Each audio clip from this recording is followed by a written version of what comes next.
Welcome back. Love Boat Project, episode 23. Ahoy. Mike Robertson, my co-host. 23, huh? I just want to say, I know we're almost done. Like we have one more episode and then the stubbies for this season, but we have one more actual episode to watch for season 1, which is amazing. And I gotta tell you, we are crawling to the finish line with some of these episodes. So It's weird to me. I don't know why. In my mind, I thought the closer you get to the end of the season, does that mean like the quality ramps up? In my mind, that season finale's got to be strong to make you want to come back. right.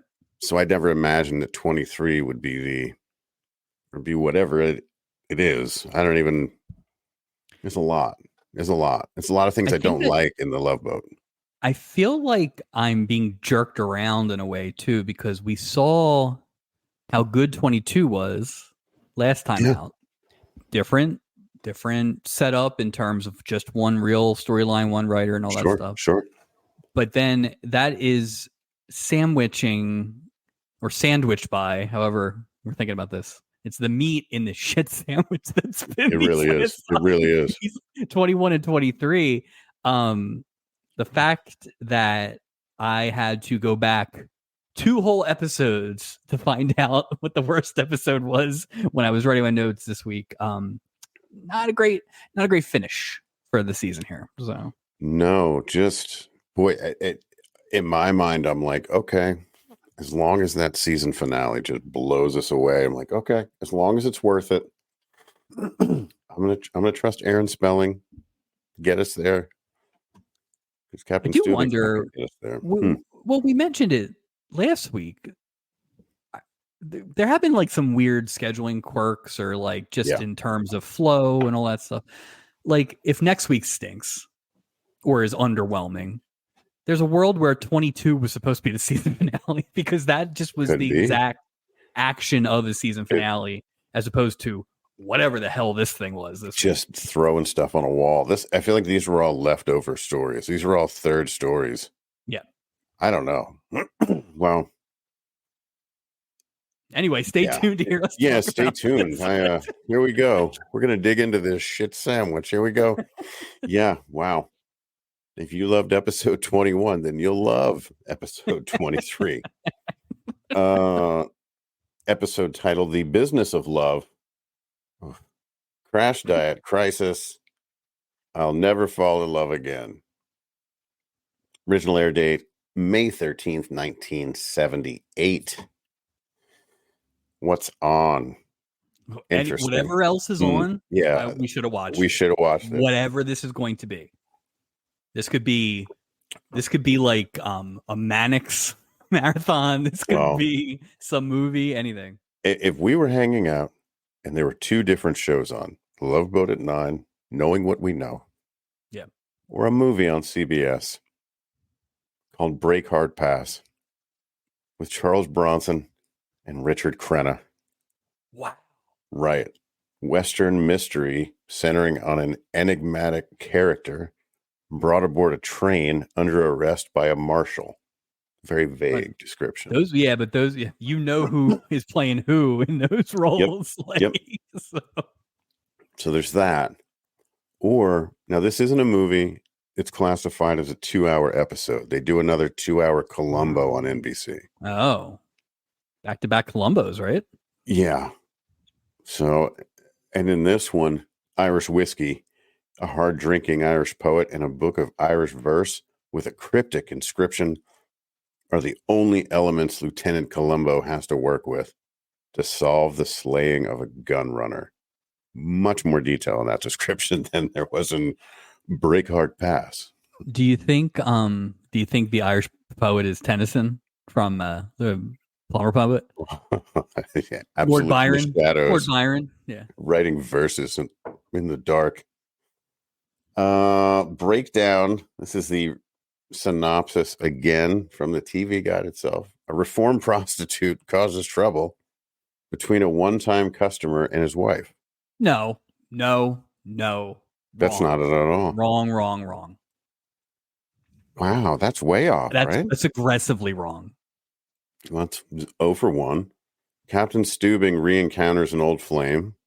Yeah, I mean, re-encounters is a weird word, but But the episode is the crash diet crisis. Like they don't even. A fun-loving older couple help bring two lovers back together. That's not what? it at all. No, that's no. That's not it at all. Where did you get that from? It's an old TV guide, like the what's on a certain date. You go in and So it gives that you would the have database. been. That's terrible. I can't believe that's That that's the third one worst is one. somehow that third explanation is worse than the first explanation. They were never former lovers. They weren't even lovers in this No, episode. they didn't even know each other. They didn't leave as boring lovers. and Nothing happened. moody. Yeah. They just were a Oh bunch of man, even TV buzzkills. Guide, even TV Guide was They didn't like, watch nope, it. whatever. They didn't watch this episode. They watched. We heard it was bad. They watched the first 5 minutes. It was like she's a hooker. Nope. Yep. Stupid Hooker, ex-hooker, boat. Not. Yeah, it was. I'm sure Annette Funicello is fun. There. Guest stars this week. Now, let's start with Maury Amsterdam. He played Mr. Mo Price. Was on the Dick Van Dyke Show from 61 to 66. Was a comedian known as the human joke machine for his ability to come up with a joke on any subject. We will see him again in 1982. Oh, a little bit of a long wait for Maury there. Yeah. You can never have, maybe it's easy to have too much Maury Amsterdam. Like a little MA goes a long way. I will see, and I agree, and I think they were judicious with it, considering how little they really had this whole episode. So I'm sure you'll get to it. But Mrs. Price was also on the Dick Van Dyke Show, and they were writers, and so I really liked. That might be the thing I liked the most in terms of the casting and the plotting and all that stuff. That was a nice little hat tip for 1978, right? That's not a thing that always happened. And I do appreciate, even though we've seen varying degrees of success, I do appreciate the Love Boat's affinity for these old-timey comics. I agree. And old-timey comedic actors and stuff like that. Like that Joey Brown? The guy from last week. I know you're talking about. Yeah. Yeah. It's like, that's from 2 weeks ago, I guess. I can't keep track. But I like when they do that. I think it does add something to it. Somebody with some chops. I mean, there was no way of saving this episode, no matter how good or bad they were. But I did like the effort. So it's that nostalgia feel. Like, say if that was an ABC show from X years ago, and you bring these little people back, or you tie these things together, and we've seen this now a couple different times with the Mary Tyler Moore, right? Like we've seen it, and I wonder if that's something we'll continue to see. A little, like, a little wink, wink. I mean, we had a third of the soap cast on a few weeks ago. Like, yeah. So, next we have a Michael Callan as Nate Jordan from Chester, Pennsylvania. Oh, no, not the exciting part of Chester. No. I looked up for Ray Foster. I could not find anything. Jack Carter played Ray Foster. I found nothing on that. Nothing. And it's funny because he looks really familiar, right? So familiar. And I was thinking the same thing. Oh, I'm going to know him from something. And at first I thought it was the guy from Hee-Haw. Like, is it he looks so familiar. Right? Oh, Roy. Yeah. Whatever his name was. Roy Clark? Yes, Roy Clark. Yeah. And then I'm like, I mean, I wasn't going to go through because it's anybody that was of this time has 3,000 credits, right? You're not going to go through and look at everything. But yeah, he was not the prevalent actor. I thought he was, just based on his look. Like, so I was wrong. Next, Annette Funicello again became a teen idol in the Beach Party movies with Love Boat alum Mr. Frankie Avalon. With your boy, the young and handsome Frankie Avalon. Young and handsome 37-year-old Frankie Avalon, which immediately I'm thinking, well, is she the same age? She's probably younger than that. She is 3 years younger. I knew we were gonna have this conversation. But the interesting thing with her is she probably doesn't look 34, right? She probably looks older than 34, but she also looks the same that she always did. Like, It's the same I didn't hair, know. kind I've of. never seen any of those beach movies, but like I knew Annette Funicello growing up from like the peanut butter commercials or whatever. Like so, Oh, remember? Yeah, um, Jif. She was your mom's. She was Jif. right, I remember right, that. Yeah. right. So And you know what's weird? And it we've had people on the show. Remember the fake French with the really nice nose? You yeah. had these people like Annette Funicello had a very plain sort of look about her, but she had like a presence too. Like you know what I Well, she's mean? a very Within the famous scene, it was person. interesting. She's a very Mm. famous person. Like you Yeah, always yeah, ask that question. Like she's yeah, very famous. They just gave her a garbage yeah. plot Weird, line, man. and I don't think she had the gravitas to nail what they were, I guess, going for. But like, you got Annette Funicello, man. Let's have some fun. Yeah, like Let's have a little fun. are beach party movies sad movies? Is I that mean, why they were so successful? Come on, they let lighten up. stupid Frankie Avalon have fun. Why couldn't Annette Stupid have fun? robot machine. They should have given her a dating machine or any machine. All they gave her was just a mopey role. It's And a joke, awful. and they gave her the human joke machine. The human joke machine. This is terrible. Next, we've got Christopher George as Bill Wainwright. Love Boat royalty here, Mike. I think I have the same note. First of 4 Love Boat appearances. We didn't have the same note. He was married until his untimely death to a lady who was on a couple weeks ago. I do not remember the character's name, but it was Leslie Nielsen's younger fiance wife. Oh, really? Yeah. Yeah. I remember her. Wasn't her last name George? That's Was it like that's how it Phyllis worked. George or something It like that? wasn't Phyllis George. It was like something George, I think but that's that's Regis's wife. that's Joy Anyway, Philbin is Regis's Joy wife. Philbin. Never mind.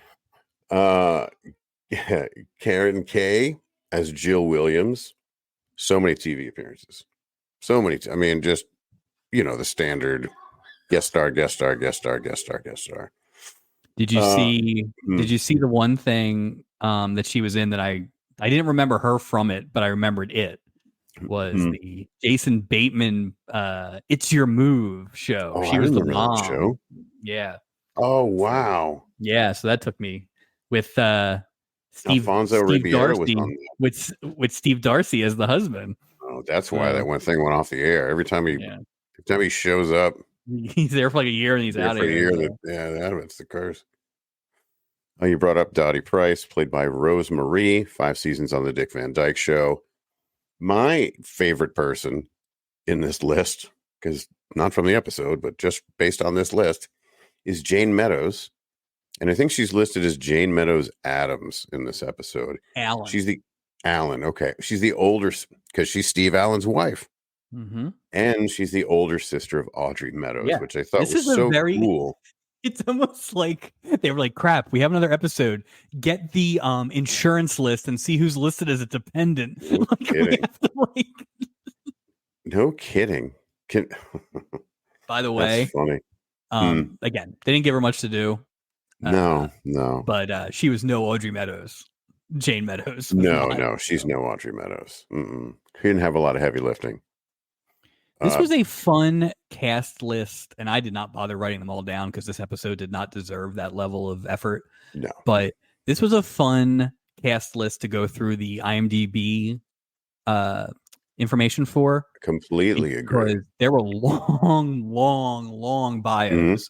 And the interesting thing about Jane Meadows Allen was, I guess Steve Allen at one point was making a TV movie of Cleopatra. I don't know if it was a comedy or who knows. Right. Where he was making a movie and he wanted her to play Cleopatra ultimately. And she's like, nah, I'm kind of like chilling, kind of retired now or whatever. Sure. And he's like, I don't know how I could stay in the marriage if you don't do this. So what do you do at that point? She did it. Well, but weird. Yeah, that is weird. Power move there, Steve. Wow. I don't want to be Cleopatra. Oof. No. Yeah, that's weird. Yeah. Finally, Jessica Walter as Jocelyn Matthews. She played on one of my favorite shows, Lucille Bluth, on Arrested Development. She would go on to be in a total of how many Love Boat episodes? Now she's coming back as Is she coming back? the problem is like she's really good. Like I hope she wouldn't come back, but she's probably got nothing to do. So I'll say Terrible jogger. She'll be in 4 more. Total of 8 when it's all said and done. Wow. She might be the Love Boat queen right there. I don't know of anybody other than regular cast. Did Florence Henderson maybe hit 8? It's like that level of person, right? Another 8 songs. It's in her contract. Once again, a good I don't want to bang on the actors too much this week. In that I want to give them another shot, right? Because I don't think there's much to work with here. Completely agree. This is not a failure to sort of like reenact the script they were given. They did all that they could with what they were given. So, speaking of the scripts, mm-hmm. I haven't done this in a while, but again, with this episode, you had time to go back and look at it. Sure. Yeah, right. So I looked at the writers of the 3 storylines. Mm-hmm. Now, we've always mentioned our guys, Art Barr and Ben Jolson. No, they're done for the season, but they're done. They're the cream of the crop. Sure. And then we mentioned Michael Norrell, I believe, Novel or something last week, who did the 2-parter. So like we have our favorites. Mm-hmm. So I was like, let me check these guys out. So the first storyline, the crash diet thing, was written by Ray Jessel, and he's popped up a lot. He's like a story editor or something like that. He pops up a lot in the credits, even if he didn't write one of the storylines. So his name was familiar to me. And he wrote Married Singles, which was the aforementioned Steve Allen Swinger one. He wrote the Hollywood Royalty, which was the jewel heist, the other end of the caper, right? Right. And then he did one of your favorites, The Painters. The Painters. Then he also did one of the weird ones, The Sisters. I think I know The Sisters.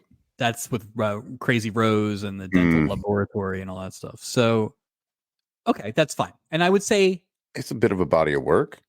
And I would say this, as stupid as the crash diet thing is, that's a perfectly competent third, like C plot. 100% on an average Love Boat episode. Right. Fine. Was it great? No. But was it fine? Yes, it was fine. But it shouldn't be like a silver medal winning. No, it shouldn't be in the 2 spot of anything. Well, except for one thing. The other 2, the other 2 were trash. And so I was like, who wrote these? So, the Business of Love, which is the hooker / Foster story, was written by Howard Albrecht and Saul Weinstein. The episodes they wrote, this is a mixed bag, right? Yeah. So this is what they wrote this season. Okay. The Jinx. Well, I like the Jinx. You hated the Jinx. Wait. No, I didn't like the Jinx. That's with what's his face. Right, the Scarecrow. Okay. Yeah. You hated the Jinx. Okay. Romance Roulette, which we both liked very much. The aforementioned Plumber Poet. That was good. Was a good one. And then The Old Man and the Sea, which was Bootherton and The Runaway. So, again, a bit of a mixed bag. Are you good or are you not? I don't know. You're good enough to have a quality 3rd level story, I think. Right. Like maybe a B level on occasion, but I don't know. There's just no consistency there. It's just kind of like, so yeah. But the third one, which, do you think they thought that the widow story was the A story? Oof. I don't know. There's nothing to it. But do you think that's what they thought? It's got Annette Funicello. They had the comic relief in there. It ended the episode. Should have ended it like they sure did before. Treat it. They treated. Although I will say, in the amount of screen time that each story got this week, I thought the Captain story got way too much screen time. Well, you think anything with the Captain gets too much screen time? Well, no, I mean, based on the fact that the other 2 stories weren't like going to carry anything. I mean, the Annette Funicello story was just, I'm sad. Yeah, I'm sad too.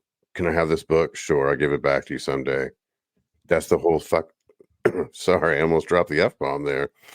That's the whole story. That That's is it. the whole story. That's it. So it's like, I'm gonna go to bed. All right. I also okay, am going to I'll go see to you bed. later. Yeah. I thought about giving you a smooch, but people came and stood next to us. So, oh, bye. That's it. So that great storyline was written by Ann Gibbs and Joel Kimmel. Awful. And they, It's lazy. okay, so here's their three. Hmm. They wrote Golden Agers, which is like a bottom 10 storyline, right? I mean, absolute trash. In the Julie portrayals a little bit. Yeah. But then they wrote The Captain's Captain, which is stubby. That's one of my favorites. Yeah. Right. And Might be then my favorite. to kind of throw you off here, they wrote One More Time. Now, I did not remember what One More Time was. I had to look it up. You have One any More clue what One Time. More Time was?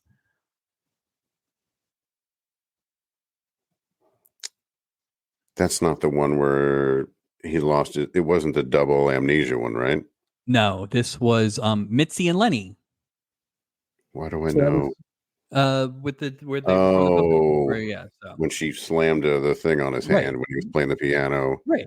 So like they had the ability to write half decent stuff, but not today. And my biggest concern with all of this being said is those last two story writers wrote next week's episode. So we shall see.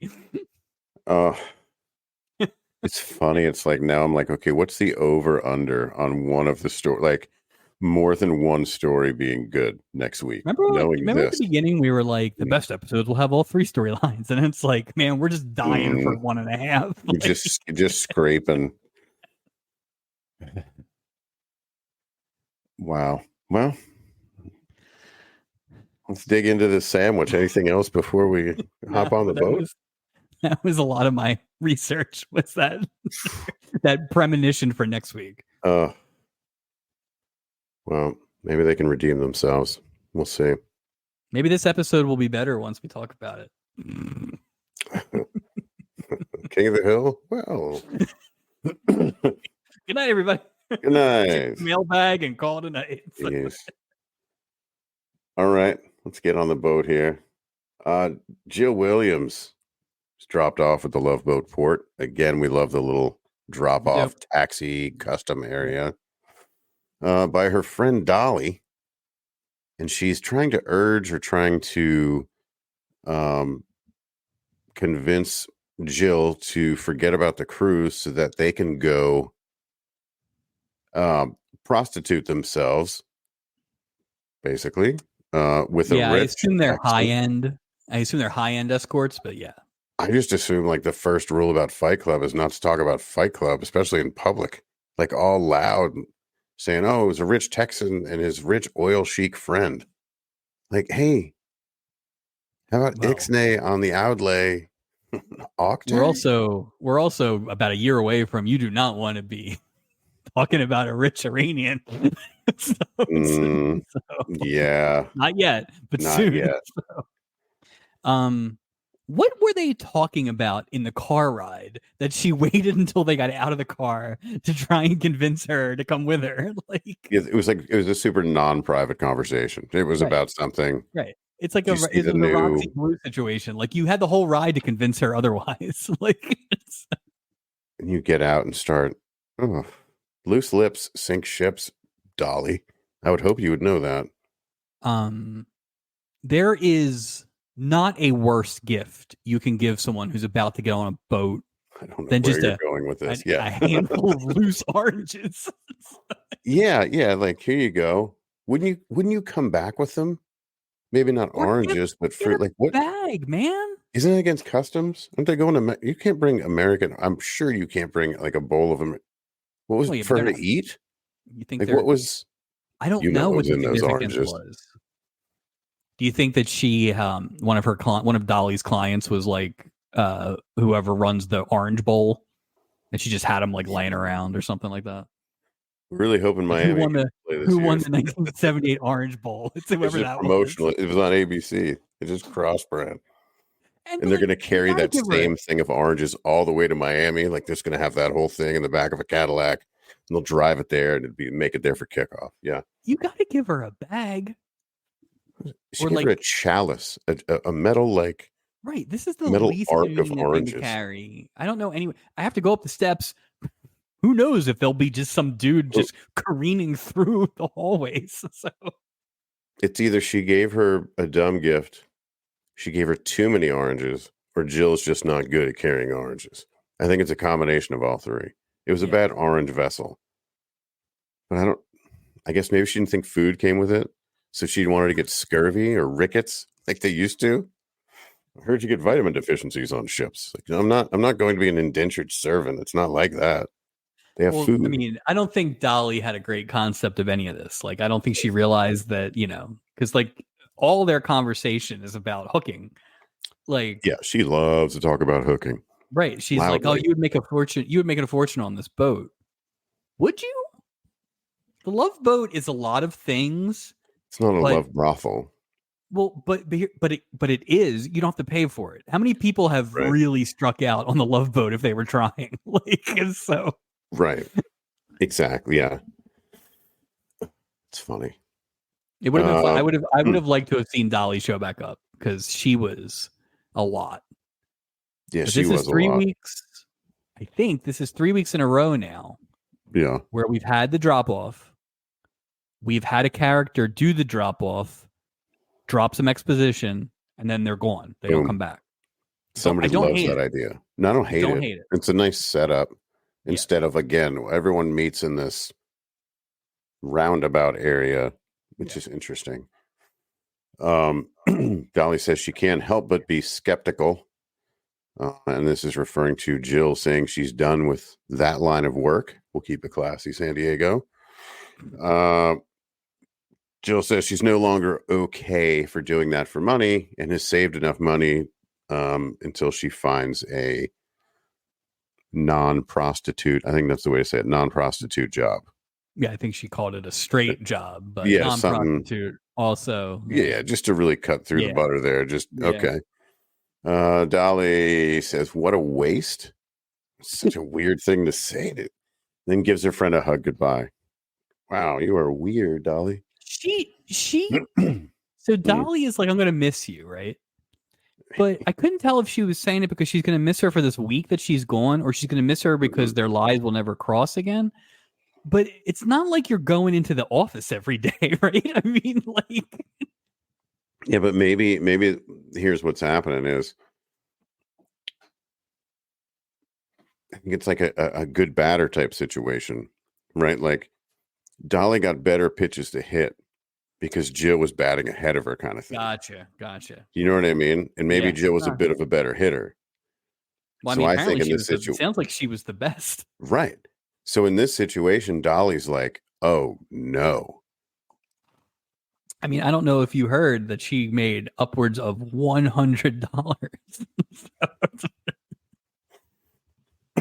Oh, so interesting. Yeah, that I was was my shocked. theory right away. You texted me. I was shocked. I was shocked that we were getting a prostitution story, and We I don't was need doubly that. shocked that we were opening with a prostitution story. No kidding. Right Like off the bat. Why can't we everyone on the show learn about this later? Like her secret. And they don't never tell learned us. about it was poor Bill. Oh God. Bill's dumb as a box of rocks. He's just Poor Bill. Poor Bill. He's happy. He's happy. And he's going to be happy when he finds out, honestly. He's not going to give two craps. He'll be so happy. He'll be fine with it. Yep. Oh no, not that. Oh, I'm Bill. No, you're good at that. Yeah, that's great. Gopher greets a sad-looking Annette Funicello, aka Roberta Roberts, double R, and invites her to dinner. She says, "I couldn't possibly be less interested in being romanced by you." I will never get past. I don't care how many episodes we do it. Yeah. I will never get past the like casual nature of the crew asking a passenger out. Like she just got on the boat. Yeah, it's too easy. Like, it is like a stewardess asking you out when they say good morning and you make a right onto the plane, right? There's It's no like that. avoiding. It's just, it's Yeah, weird. it's Imagine if crazy. that was like the emergency room, like the ambulance driver. Hey, you single? Like, what's going on? What's your story? No, maybe I go to another call. Um, yeah, which is it's just weird. I think that would be rule number one. If I'm a captain, that's rule number one. Leave the You know what it passengers is? alone. Like There needs to they're here on be, vacation. like there's a tampering period or whatever, like in free agency. You got to Yeah, give everybody like the first 24 hours. You can't hit on anybody. Let them no, get acclimated to the boat. just Like, jumping learn on to- them. Like you guys have only been in one cruise for like 4 days, and everyone lives in California. It's not like you guys right. like the You're not crew deep came sea from some fishing. right. Oh, we've been out for months. A bunch of horn dogs on No, I this boat. don't want to go to dinner with you. No, Gopher. get out of here. And what are you going to do to my food now? Because I turned you down. Yeah, and then the rest of the thing, she's like, "Oh, there's that creepy guy." Right. Or is It's that just just weird. did people just cross that line more in the 70s? Wonder if it was just like open season. I'm okay with open season, but it's like we've had this version of the conversation where it's Yeah. like hitting on a bartender. It's not fair to the people who have to be there for work. Mm-mm. So the Mm-mm. reverse should be the same too, I right? It's agree. just so. I agree. Mo and Dottie Price arrive on the ship with their Price's Ice is Nice t-shirts. Awesome. If you go to our merch store, you can get Price's Ice is Nice t-shirts and visors. Would that be a Uh, best? Would that be a top 5 seller? Probably oh not, yeah. right? Oh, Price's Ice is Nice. Oh, it'd be great on a koozie. I think my favorite shirt would be the Barry Keys tour shirt, like with all the cities With he all played. the Yeah. good one. I like that one. Barry Keys. Gopher checks in Nate Jordan. Boy, he's just as sad looking as a net Funicello. He's a real joy to be around. He comes in the room and immediately like turns out all the lights. Ting, ting, ting, ting, ting. And then he walks in. I want Lord. to show you how sad I am as I walk in the dark. Good Lord. Did they I did not want to go back, but did he get the Gopher was Gopher like, oh, Ben Jordan? And he's like, no, but people call me Nate. Like, who cares? Like, why was that a thing? I mean, like, yeah, Ben Jordan, whatever. What? All right, Just tell me Igor. where my Sorry, move along. maybe if you guys asked for ID, this would all be clarified. You just was it the honor system? That's how customs works on this boat. What do you want to be called? What's your name, Bill? Kevin. It's Kevin. You want to go on It's a date? ridiculous. Like they don't respect birth certificates at all. They're just doing whatever they want. Ugh. Man, I wrote this note. I was like, man, nosy Gopher. Not Jeez. not Like, just nosy, but like you don't ask, hey, are you traveling by yourself? And the reason you don't ask where's that your is because wife? someone might be dead. It's So you don't awful. ask. Why are you asking about someone who's not there? Number one, oh, you and your like read the room, Gopher. How many people do you interact with, and you're this clueless? Right. Why are you so bad at your job, Gopher? This is Stay the below deck, easiest sir. part of the job, right? Like I thought it at the time that when that girl was trying to get Julie's job, she specifically asked Sandy Duncan about children. I think she knew that child had died. This is the complete opposite version of that, but same result. It's the same result. It's just, it is. It just, again, and this is the same thing we talked about before. Is this really what you want to do? And when you're in that state of mind, like, let me go be around a whole bunch of people I don't know that are all like looking to hook up so I can, it just does sounds like a terrible idea. And then I'm going to be seated randomly at strangers' tables, which is a hard pass for me. We'll get to the seating arrangements this week because if that's Julie's main job, she's not doing a lot. Not paying attention. She's No, terrible. Boy, oh boy. Here he comes. String bean Stubing. Everyone's favorite storyline. It just proves everything about him. He's just so we'll get to it, but yeah, okay. He didn't steer anything this week, did he? He didn't see him steering anything. He didn't have time. We're 0 for 2, right? Like our last the steering streak is over. They got 3 episodes out of that steering. Because they were like, "What is he doing?" They're like, "I don't know.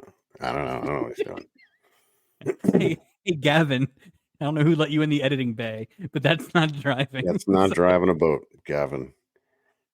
Stubing, I should say, String Bean Stubing's looking over a group of passengers coming on the boat and tells Doc that he recognizes a pretty woman named Jocelyn that he used to have a crush on in high school.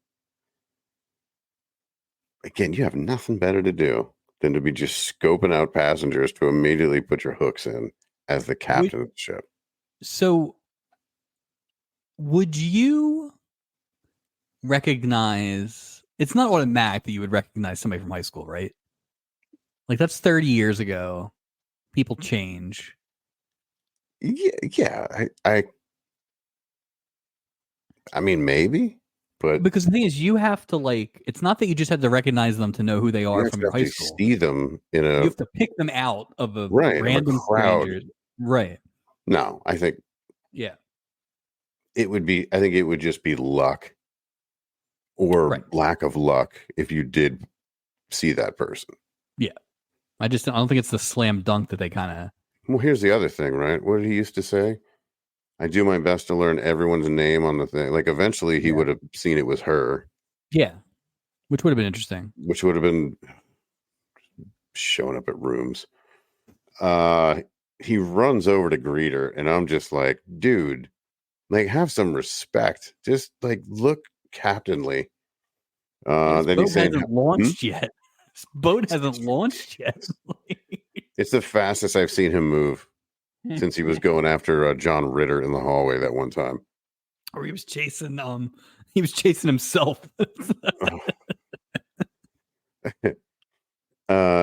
He's going on about how she hasn't changed. And she kind of gives him a once over. She said, "What happened to String Bean Stubing?" Burn. He's sort of just kind of, he's just, hey, fatty. And he kind of just looks at her and his face kind of squinches up. She says, "Oh, don't feel too insecure, because a lot of guys that they knew from the old days are now bald." You crossed the line here. This is where social media helps, right? You kind of set the expectations at a proper level with social media. Yeah. Well, if I had a crush from 30 years ago, I've probably checked in, right? At least once. Sure. Now, whether Stubing knows how to use a computer, I have no idea. But he's just, it's just ridiculous. It's his air of desperation. Like he doesn't have the confidence of a stubby, a proper captain. Like this guy just doesn't have. Again, he's going to be like, "Oh yeah," and the whole thing in here is like, "Well, look what I can do. I can change my body and do all these things to be like that square peg that you want me to be, even though that's not, that's not captainly." I wasn't going to wear the hat this week, and we'll see why in a little bit. But then I was like, well, somebody's got to be the damn captain. Somebody's got to act You're the like captain. You're the captain now. Yeah, I'm the captain now. Because this guy, these aren't captain-like behavior in any way. Come on. And then he's going to use as an excuse he got called to the bridge. Nobody's ever called you to the bridge. In 23 episodes, you've never been called to the bridge. Ever. And if you did, the cameras didn't find it. You don't even know where it is. You call that that guy across, Lieutenant Wheeland or whatever. Well, the captain of the officer of the watch wasn't on this week, so maybe he had him killed to get him off the scent. Something. That's probably why Gopher was watching his back during dinner. I was wondering why he was standing there. That was weird. Weird. So she's, makes the bald thing, which, I mean, come on. Statistically, it is what it is. That's what I always say. Wait, are you sticking up for Stuving now? Well, just the bald part. Look, it is what it is. There's nothing you can do about it, Next week, I'm going to show up the episode. I'm going to have, at the stubbies, I'm just going to have long, flowing locks. You gotta have the sides. You gotta have those classic Stuving sides. Stuving sides and like pants that are way too big and my scale adjusted 15 pounds. Ray and Myrna Foster check in and they're bicker. Boo. Boo. Boo. Bill Wainwright bumps into Jill, causing her to drop her basket of oranges. Hilarious. Yeah. Top 3 dumbest things to give someone going on number 1, a basket of oranges. She goes to pick them up. Ray Foster looks over. Boo. And says, well, I'll be. And his wife's asking what he's talking about, and he just says nothing. Yeah. Says this might be a very romantic cruise after all. We know it. We can put a couple things together. Yeah, it's not romance. It's not romance, Roy. No. No, and Roy's like, and I brought cash, just to really drive the point home. Roberta. Poor Myrna. Roberta unpacks her things sadly. And the scene ends as she stares at a framed photo. Yep, big old frame. Big old frame. Because it's a travel size. You see the one at home, it's their whole wall. So I think the lesson we've learned here is the less alive your person is, the bigger the frame. The bigger the picture. Yeah, but what about the guy in that one episode? Or a sweetheart at home, it's a 3x5. It was. Remember the kids at home? He showed his wallet and they were this big. Right. But this guy, Bill, I think his name was Bill for some reason. Bill. All right, Bob. He's got Officer Bob. Officer Bob. Jill and Bill bump into each other again near the pool. I'm Bill. Here we go again. I'm Gil. I'm Jill. I'm Bill. It's going to be all boy. Well, that'll make the episode seem a little more fun. There you go. Little Muppets Take Manhattan. They've gotten lazy. No, we can't repeat bits. I mean, just because they're doing it doesn't mean they're so lazy with it. Jill, Bill. They're all. I'm surprised it's not Roberta and Robert. It's Jill, Bill, and the Fosters. We just had Gary Bananas Foster 2 weeks ago. They love Fosters. Maybe they're related. Gary Foster's a stand-up guy. He would not be related to. No. He doesn't mess with that. To that scumbag, Roy Foster. Jill and Bill bump into each other near the pool. That pool's hopping, by the way. This pool is hopping. Normally, you don't see that. Didn't we have like a zero pool a couple weeks ago? Like the water didn't even move. You know what's funny? For that scene, I was like, oh, they might actually be on the boat. It was a different camera angle completely. I don't feel like I felt like that for the rest of the episode, but for that one episode scene, I thought maybe they were actually on the boat. I thought so too. It did feel very, realistic as far as and the people in the pool, and I was like, oh, okay, it looked fun. He asked her if she's sitting with anyone. She tells him she isn't, and then they end up walking off together essentially. Like it was sort of a weird. We talk about the people. Should you be on the cruise? Shouldn't you be on the cruise? And there's no like reason for her not to be on the cruise, right? But like, she's got a new job. She's trying to focus on her life change. It's obviously some sort of like demarcation of right. But like, it is unusual to go by yourself in that vein, right? Because and you have a little money saved up and you're starting a new job. Like, is this the expense you should be putting out there before you start work? I don't know. Maybe she had a lot of money saved. I mean, it's not like she was going and not putting herself in a spot to meet somebody based on the situation she was in. It was just sort of a weird move based on she wasn't going on the chastity boat. No. No, like, where are you going? Cancun, Senior Frogs, Yeah. nice responsible Yeah. vacation. What? I'm carrying the world's most sensual fruit. It's just, does anyone like oranges? So many oranges. What if Bill had walked by, right, and didn't knock into her, would she just have wheeled and like threw him at him? Like She, she was she going would for have sat Bill in her one way or the room other. and just devoured oranges the entire time. Just nothing to do. I don't know anybody. Oysters of the sea. Yeah, that's what orange. Yeah, exactly. Mm-hmm. Uh, Isaac, this was a weird one, takes drink orders from sad Nate and then also a sad Roberta, both of them who request very the same drinks that Isaac wasn't quite sure at first. Okay, so I have this. I That's have what I was Planters wondering. Punch. Yeah. And I had it on my recent trip to the South for a little vacation a few months ago. Mm-hmm. It's a fine drink when you're outside in the sun. It's an excellent choice. I'm actually impressed that these two depressed people had something with some fun. I thought they would order like color. Yeah, it's rum and fruit juice and a grenadine. Like What kind of gets you fruit where you juice? need to get. It's very nice. The fact that Isaac admits to not knowing any drink is stupid, but never something that basic. That's a very What kind I of mean, this fruit? is a 45-year-old episode, and I had this drink 2 months ago at a bar. So, like, it's a real thing. What's the fruit juice?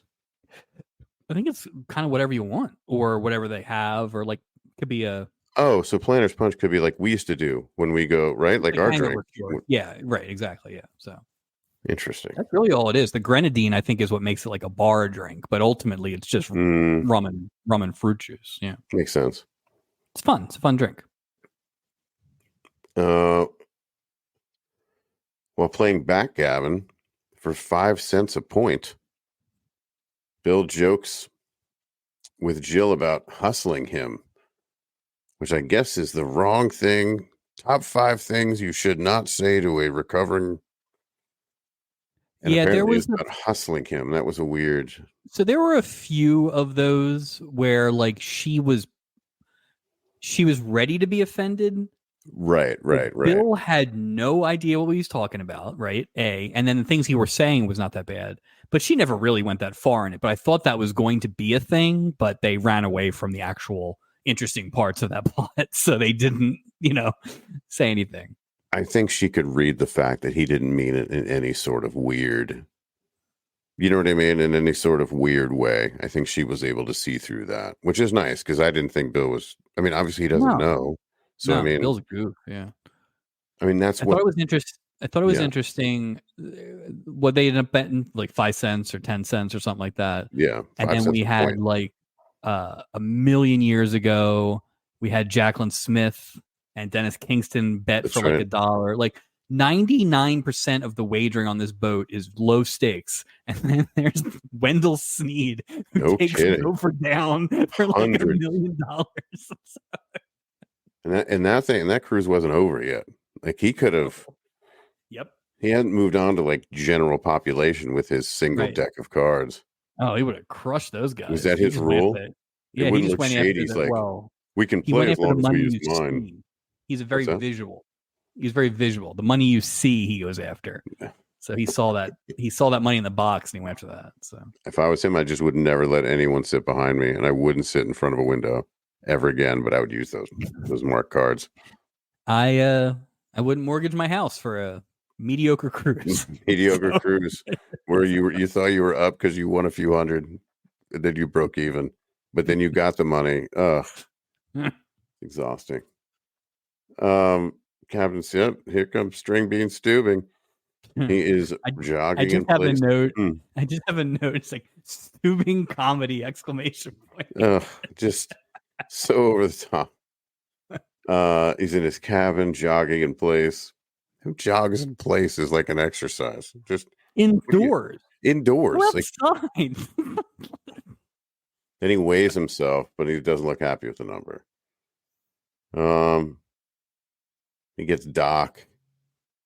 He tells him he's excited about seeing Jocelyn. He'd like Doc to help him fix, this weight issue he has. Somehow the line is a fast is fast. comes up, but says that starvation's probably not the best way to do this. A few seconds later, a knock on the door. There's Isaac to offer the captain a jelly donut for his regular tea time. We know what's going on now. This Joker's just getting treats delivered all day. It's to your his little tea office. time. What is that? There was no tea on that, and I know that's not a literal tea time. Right. That's not what that is. It's not a jelly. It's not jelly donut time. He's not the emperor of the sea. Like, why is he getting treated like this? What, like, Isaac's not your secretary. But that's what I'm saying is if this is the treatment he gets as the captain on the ship, then wouldn't he be a lot more confident dealing with a situation like that? Wouldn't he be like, her loss. I'm king of this Pacific princess. In fact, right. I'm king of the Pacific. Right. Half the time he's craving the adoration of his crew. Right. So I'd be you know what? If somebody brought me a jelly donut and a coffee every afternoon at the same time, I would be happy. I'd be like, you know what? I don't need a Jocelyn, but I do need a jelly donut at 3:00 every day. So I think you have led the charge of the uncaptainliness of Steubing and all the things. But I think the one thing we kind of underestimate sometimes is just how stupid he is. So it's so over the top. He's so you're dumb. going to literally not eat for a day while you're piloting a boat. Thank you. That has 599 people, on it at least, because there was one vacancy. At least. And you think that's going to work? Like, how weight works? Like, but also, like, to your point, he's at work. Right. This is work. It's a 3-4 day cruise. You're going to, come on, dude. They made him he looks like a fool. He does. And and even when he's not talking about that, he's basically pumping Doc for pills. Just, looking for quick ways to. Right. It's a shame it's a shame you never fixed the sauna, Steubing. You could have gone sat in there. You know who lost a lot of weight was Larry Storch. That's right. That's funny. There we go. Bill hands Jill. We're back to these people again. A towel as she emerges, or she gets out of the swimming pool and she's drying herself off. Ray asks Isaac, "Oh, geez, boo, Ray, this is boo, terrible." He asks Isaac if Jill is traveling with that person, Bill, over there, and Isaac says he's pretty sure they met on the ship. Number one, how about a little privacy, man? Like, how about a little privacy? Isaac, you know what the answer to that question is? I don't know, man. I don't know, man. A lot of people. That's it. Like, crazy. How about you look up what planner's punch is? How about you know what I mean? Just work on that. I guess the question that Jack asked after they went to commercial was, what's her room number? And Isaac gave that up too, because he found that. Yeah. I thought that was weird too. This boat has terrible security at the highest levels and the lowest levels. It's just a free for all. Casual. Free for all. I'm surprised the doors even lock. I'm surprised there's even doors. Just wide open. Just one big glass wall. It's terrible. Okay, well, I will say a big moment now is dinner time. I knew you'd Captain's be excited. dinner returns. Yeah, short jackets. And it gets weird again here. So he arrives at the table, and I look at the table. It's a woman, man. It's in the right order. Everything looks the right way. He's in the middle. He tells Jocelyn how delighted he is to host her, and he's looking all deeply into her eyes, like such a weirdo. And then Gopher interrupts, and he says that the captain shouldn't be wearing his hat at the dinner table. Let me just tell you something right now. This isn't even about whether you should wear a hat or not a hat. What is wrong with Gopher? To me, I think Gopher was like, he can't say anything. I'm right. Man, so I think this is Gopher. I think this is, you remember when Julie a couple weeks ago told him about Courtney Steubing, and we were like, there's a way she could hide this as actual work, but she's really just getting to him. I think that's what Gopher's doing. I think Gopher is taking his opportunity to put the screws on Steubing for all the times he's put the screws on Gopher. I felt like Steubing should have taken him on deck out at that moment and just thrown him off the boat. Goodbye. What if he just shot? What if the next thing he just shoots him? Like just right there. Oh. So I have a question. Like, yeah. So I'm not saying you would have an opinion on this for any specific reason, but in general, is the smarter move if you're Steubing? You're not going to be able to wear that hat for the rest of your life, right? No, of course not. So you have two choices. You don't come in with the hat and you just go, you go with the initial, give her some time to, maybe don't acknowledge it right away. Or you do this and a slow reveal, which is way more jarring, and you're there for it. Right? This is the dumber move of the two options. I think because you have no choice in what it is, right? You lose your hair, you lose your hair. You got no choice. It is what it is, right? It is what it is. Is it a tough pill to swallow? Sure. But if you present it in a way, or if you don't present it and you're deceitful about it, then there's no way you can come across as being confident about it, meaning like it is what it is. So for me, the captain here should have you just own it. Right. Does he ever wear? I don't think he's ever worn his hat. I'm the captain of the Pacific Princess. Yeah. You have mentioned he wears his hat maybe indoors more than a normal captain would, way more but than he's never worn it in the dining hall. No. That's actually his fiefdom. Is that captain table? Yeah. So that was odd. I mean, like, were you going to leave it on the whole time, Steubing? If you conquered Jessica Walter? Yeah. So you're going to, just you so badly want to be what you think that she wants or what she said that she wants. So you're just gonna what? You're not gonna eat. You're always gonna wear a hat. That's great. It's a good thing he's guiding the ship. It's a good thing he doesn't do anything. Yeah. He removes it. Jocelyn gasps. She should have spit taked. That would have been great. That would have been good. She apologizes for making that comment earlier. Captain says he's not eating dinner. They're all waiting for you to start because he had a very big lunch. So is that a thing?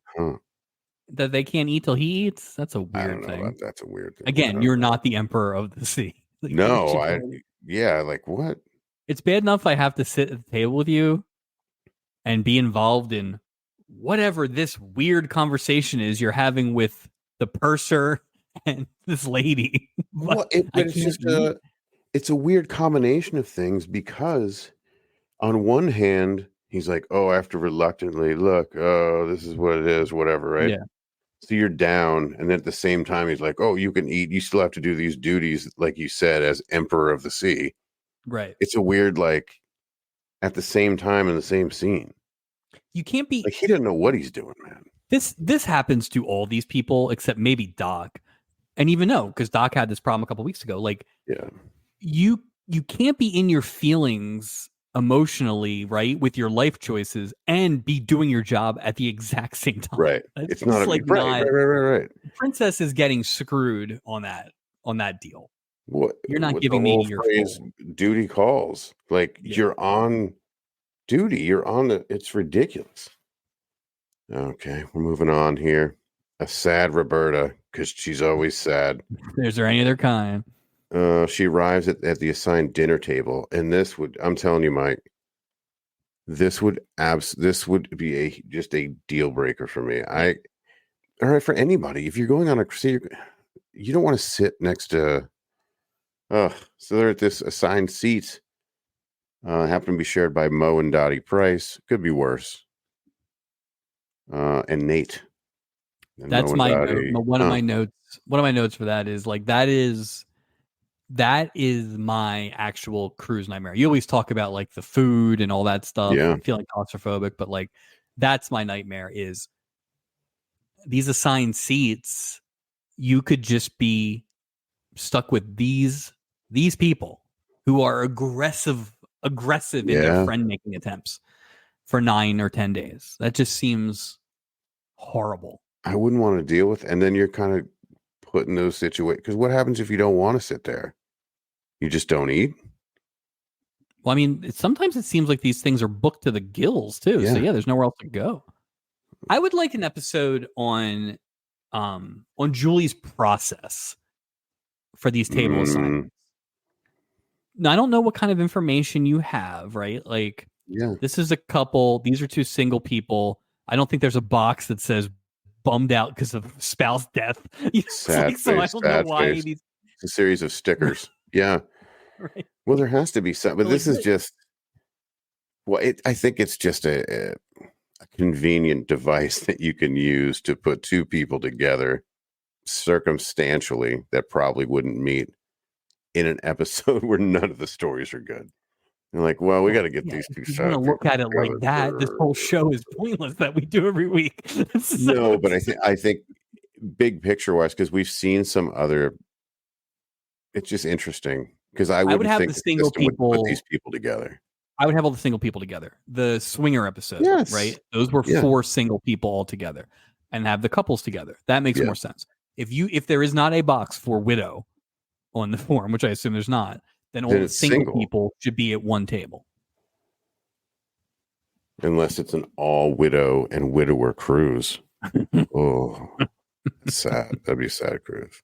Just the saddest cruise. Just saddest cruise. Just everybody shuffling past each other on the deck. The band only plays The Way We Were. Just amazing. Oh, there was. That happened again too. It's okay. Mo and Dottie go on about the ice business. Nate says he's a stockbroker. Roberta says she's an economist. I don't even know what that means. Yeah, I didn't know what that would have meant, actually. That's like, she's like saying none of your beeswax, basically. Don't worry about what I do. But like, they didn't do anything with that. Like, that's in theory a commonality, right? You would think. Where's 30 seconds about that? Oh, do you love your work at least? Or like nothing? Nothing. And they just talk about the ice business. Ray, creepy ass Ray, gazing hungrily at Jill as she's on the dance floor with Bill. And so poor Myrna grumbles at him, tells him to stop staring at that beautiful, beautiful lady. Smooth Bill, subtle. Smooth. Or, real Ray. Foster, Ray, Roy. And then talking about a drink. Isaac. This was the Wilt Chamberlainski, which was a tall black Russian. Let me ask, I know what a white Russian is. What's in a black Russian? What's the black? Is it like soda and rum or something? Or what's the coffee? Chocolate milk? Ovaltine? Stupid Ovaltine? Stupid. I didn't know what it was, but it was just like, what, the Wilt Chamberlainski? It's funny, I didn't look it up, and I intended to do a little drink bit here. There were a couple examples. I think the prices were an example. I think this terrible Isaac bit was an example. They knew, right, that this was depressing, and they were trying. They were trying to just stick some zingers in there, but it was just like it wasn't. There's not enough zingers. No, there's not enough zingers. The damage has already been done. Yeah. Mo and Dottie urge sad Roberta and sad Nate to join them on the dance floor, but they say no. Surprise, surprise. And they each say to themselves that they're not in the best of moods. Okay. They want to be around the quieter parts of the show. Okay. What are we even writing here? It's like the verbal, it's like the story is the equivalent of the word shh. There's nothing happening here. But okay. That storyline should have been called I Don't Wanna. Yeah. Yuck. Just we're back to Steubing again. Steubing tells Jocelyn it's just he's falling in love with her. Like, right. Come on, Meryl. Get it together, dude. Says how gorgeous she is. Like, just The only reason I give this a pass in terms of the speed, right, is that he knew her 30 years ago. He clearly had a high school crush. I'll give him a little bit of a pass, but you're an adult. Nobody wants to hear that. And you know that, right? Stupid. Like, nobody wants to hear you're in love with them 28 minutes into the date. Like, so. And keep in mind, it's not like she went on this cruise to see him, to be reunited with him. Right. Wonder what her agenda was aside from this whole thing. So what is she? Because he's just like, oh, she's here for me to stalk, basically. It is interesting. They really should once in a while throw in just like doesn't have to be a main credit person, right? But just a person who's like just by themselves, kind of in the background, so we can kind of see what they're doing. But we never really get that. Like, I don't know what a person, if they weren't involved in the plot, would do. Right. Like on this boat. That's it. That's the entire identity of this character is just to be like hunted down by Steubing. Yeah. And to be the worst jogger I've ever seen in my life. And if she had just like worn a hat or dyed her hair different from her yearbook photo, she would have been fine. Or boarded on a different like entry point, or earlier, or anything. Well, she probably was doing. She was probably waiting until he started playing with those things, and that didn't happen this week. Just gonna run. So she had to get on.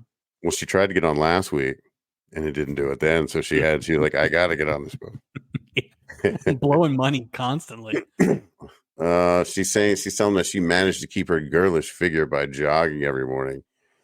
Let me just say, spoiler alert, we're going to learn that what she's doing is not jogging, but more on that later. Might have been 1978 jogging though. Well, I don't want to ruin it now. It was terrible.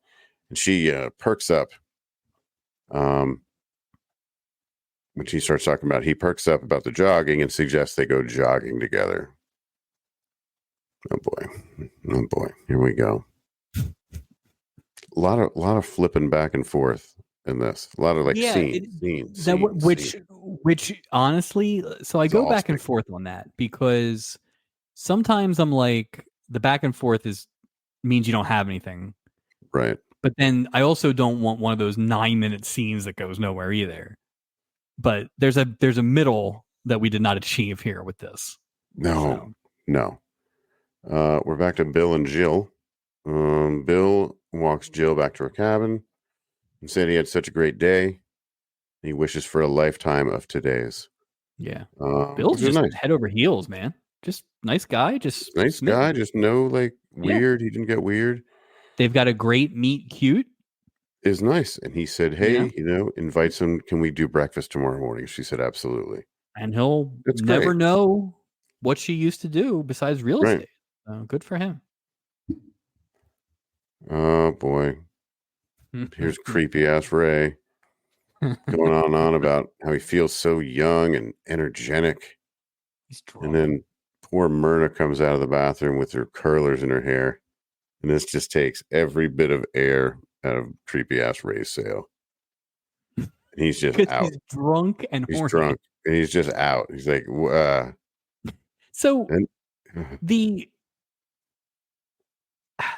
here's the thing: they put a scene between. He didn't leave yet, right? But they put the Roberta scene between. They never finished the scene. I'm like, why are you? Right? Why are you breaking this up?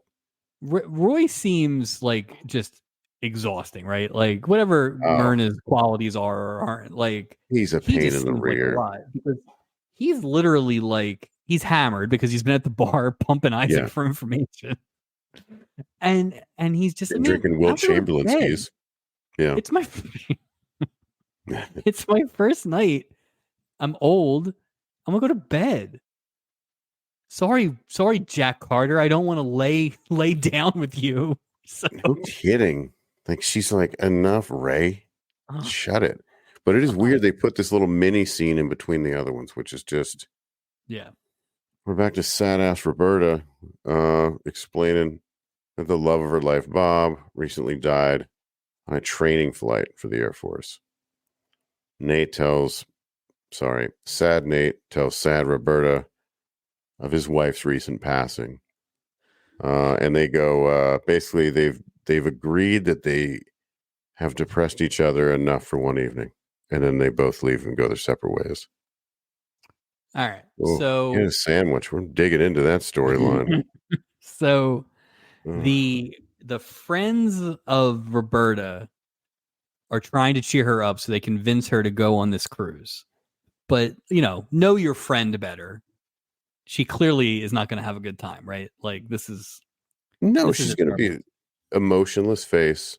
All she does is blink in this episode. Yeah. And borrow an Agatha Christie book. That's the list of actions.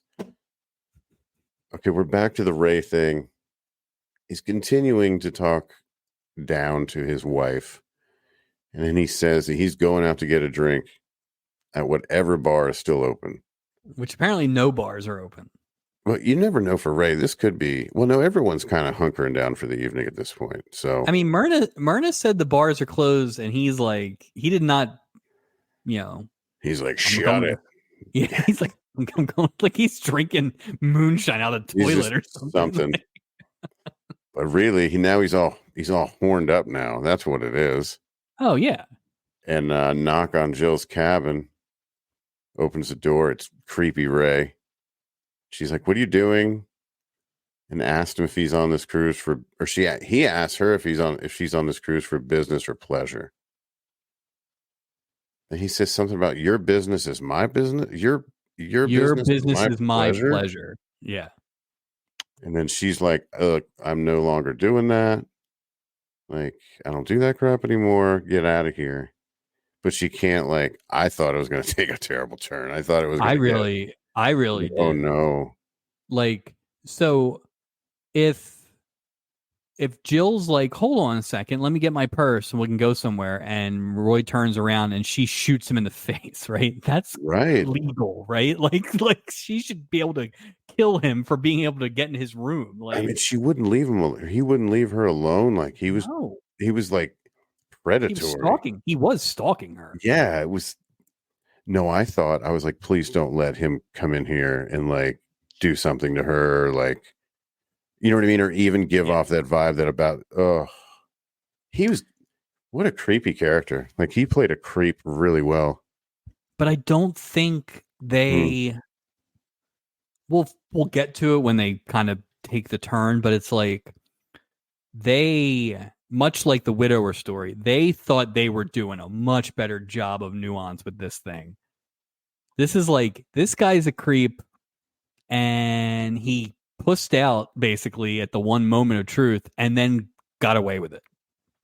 No comeuppance again for a character. Yeah, no, at the end they were almost like cheersing each other. They were both like, you know what I mean, like that, like a wink, nod, and I'm like, yeah, no, it's awful. Come on. Awful.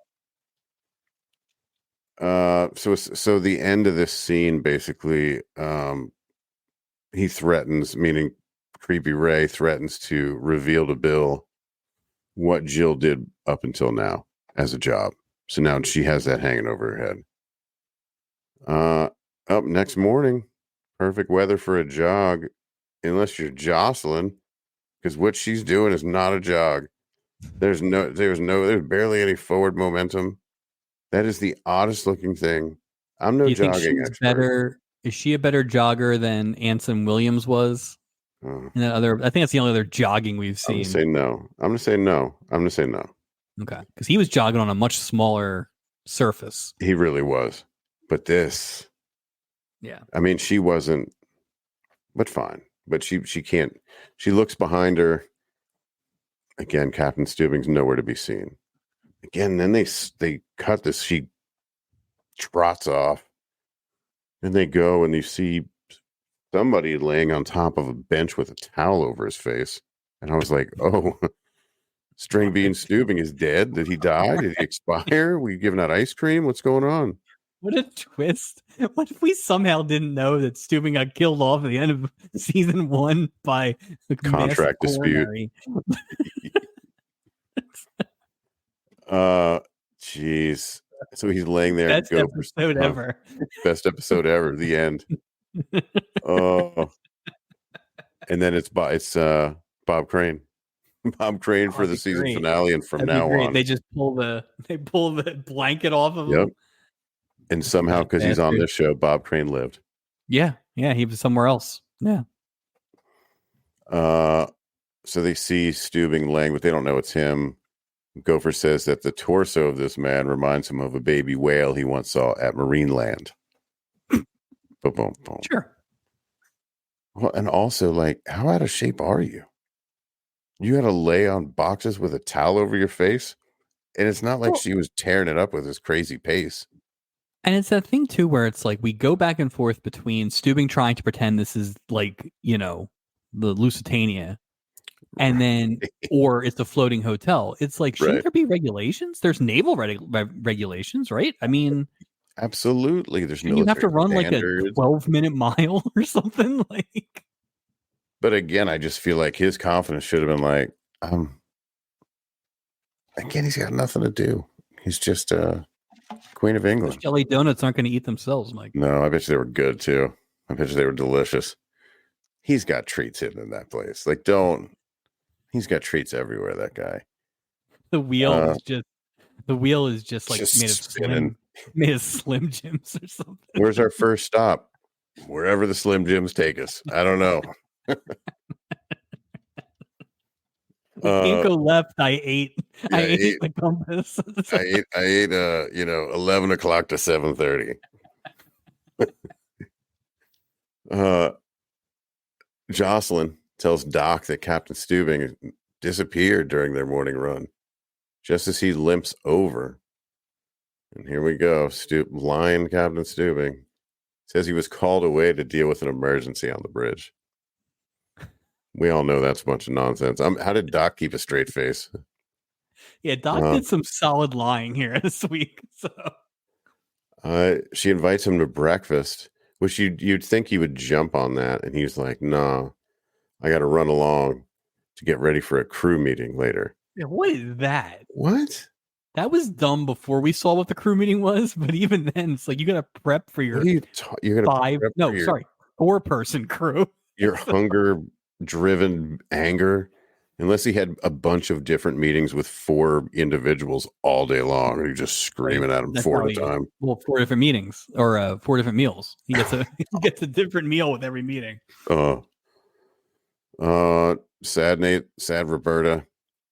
They lie to Mo and Dottie about they have shuffleboard plans, how they can't spend the day with them. Boom. Well, here I'm thinking, Mike, I got to be honest. I'm like, here we go. It's a sunny day. Nate and Roberta, nothing crazy. Maybe they have lunch together outside. Okay. A little sunshine for a gloomy trip. Sure. No. No. She thanks Nate and notices that he has an Agatha Christie book. She tells him that she loves the author. He loans her the book. The two wish each other a great day until they walk off in opposite directions. So day 1, they amble off in different directions and slowly go back to the cabins. Day 2, she gets a book. But day 1, that was at night when they ambled off.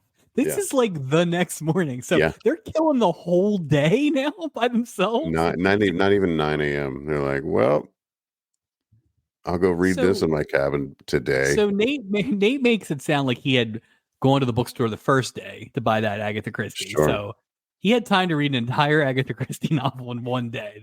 He doesn't sleep. Glad you went on the boat. And now he's going to go buy a second one, and he's given an F to a child. What did these people pack? Like, you knew you were going to be miserable. What did you bring to do? 3 changes of clothes. That's it. Swimsuits. And that giant picture. No. That giant picture of Bob. The giant picture takes up most. That's where the book space was. She was like, book, giant picture. Book, giant picture. Giant picture.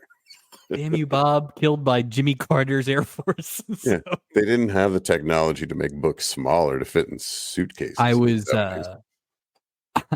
for a second, I was like, oh no, because I think the next year, Carter made an attempt to get the hostages, and that ended in tragedy. So I was like, oh no. Thing. Yeah. Right. Was Bob on that team? But good one.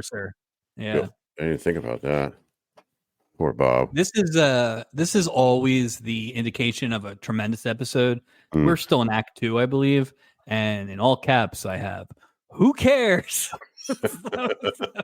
I could not agree more. Once they did the exact same scene the second time, right, which is what it was, right? Like when they exactly. walked away again, that was Right. like, no, Oh, we're not I saving this see. baby.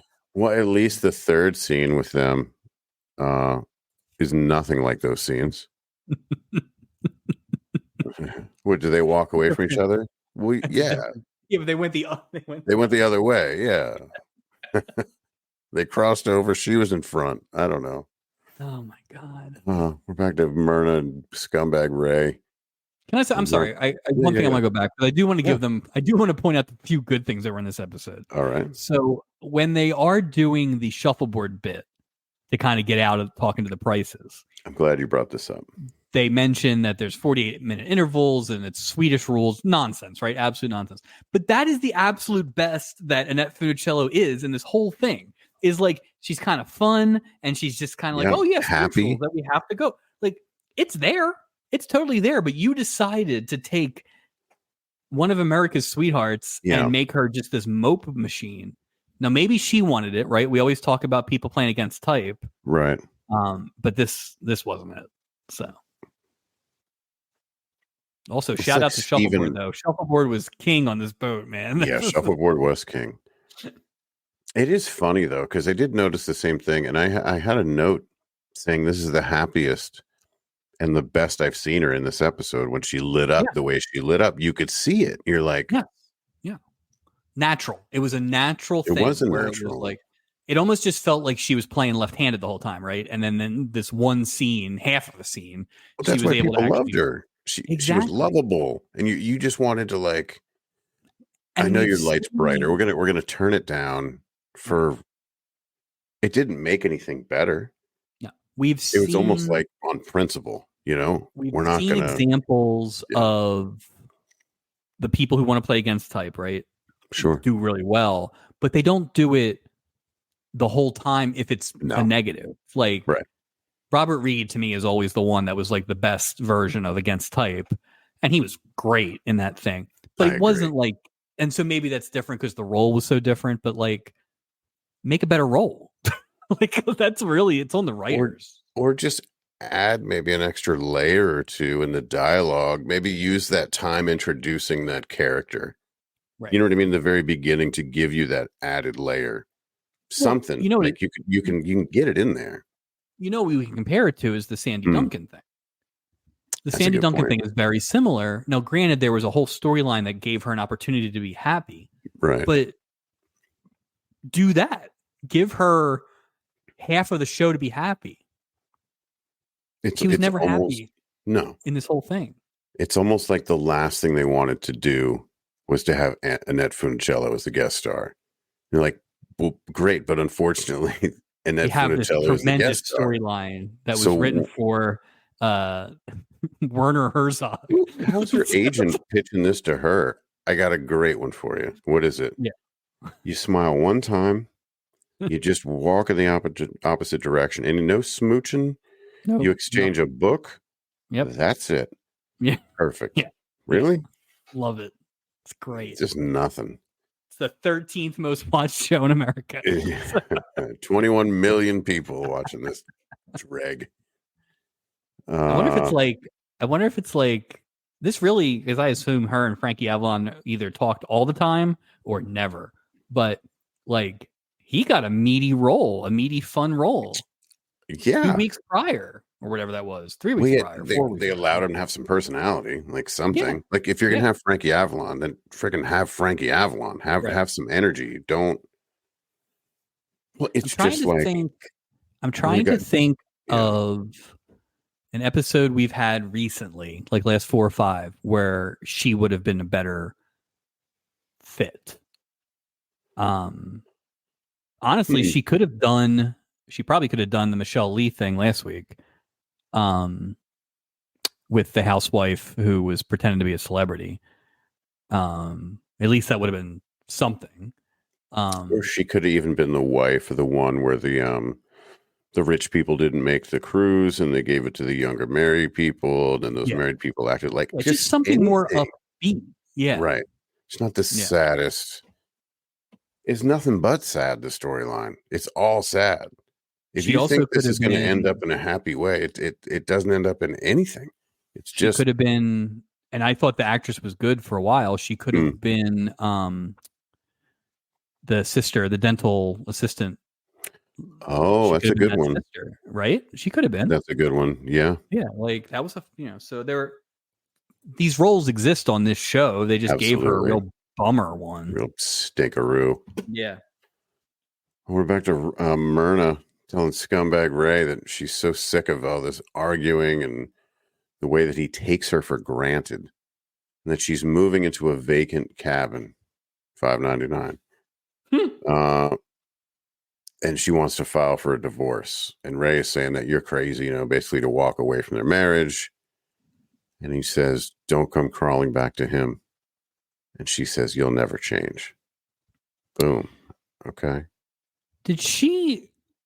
So Why she did he have, didn't know where Ray went, or no, Roy, or no. whatever his name is. Right? Mm-mm. Like she just knows that he went somewhere, and Yeah. he, in theory, was gone for what? Like, where does Roy? Does he? 20 Is he minutes. He coming walked right around. back? No, he probably walked around the ship, Oh, right, because that's the morning she wants the divorce. Because he got up Right. and had a swim. Yeah. So she stewed all night, and then Apparently. that's so weird. He's on cocaine too. Oh, Why is he's he a up so early? maniac. It's just a maniac. He never went to sleep. That's the most indoor yelling I think we've heard. Like when he yells at her at the end, that would be jarring. Oh, if I was yeah. in the next room. Yeah, I didn't. Not a fan. No, he sucks. He sucks. He sucks. He's not a fan. Not a fan of that guy. Well, at least they redeem him by doing by default. Nothing. Yeah, he didn't deserve that redemption. No, he didn't. Not at all. He should have been in the brig or something, or keel hauled, or one of those wonderful things. He should have keel hauled him. I would have been okay with that. He wouldn't have made it. He's an older gentleman too. He wouldn't have done well to keel hauling, I don't think. I don't think anyone's making an age regardless. Just saying. Yeah, especially not anyone. Yeah. No. Yeah. We're back to Captain Steubing and his quote unquote crew meeting. He's ripping into Doc for not treating a single patient. He's asking Isaac how many maraschino cherries he uses each cruise. And then the last one, Julie, for not waking up sleeping passengers to tell them to ask them to join an activity. I get what they're going for, but there's he's just out of his mind. Again, it makes him look like a stupid petty man. There are ways to connotate crankiness without making your lead character look like an idiot. Well, it certainly doesn't foster loyalty to somebody who's like clearly out of his mind. Right. This is how mutinies happen. Next day. Oh, it's episode 24 mutiny. It's Captain Queeg. Be awesome. Bob Crane boards the ship Greenpeace style and takes over. All right, that's enough. That's enough stewing. All right. He orders them out of the office, and then they're kind of out of the area. Doc's kind of explaining, like, look, he hasn't eaten since yesterday, so they come up with some plan. Classic TV. I don't think we've had a classic TV. I have a plan. Let's whisper, mumble until the commercial break. Love it. I really did not much Julie this week, right? Probably light. Maybe the lightest Julie episode we've had. She didn't want anything to do with it. Everybody gets a couple of weeks off, but the little bit with her kind of like waiting for Gopher to unveil his plan was pretty funny. I thought that was actually like a nice little piece of comedy. So I like that feel in the Love Boat thing. I love that with the whole gin thing last week, and then I love when they all work together.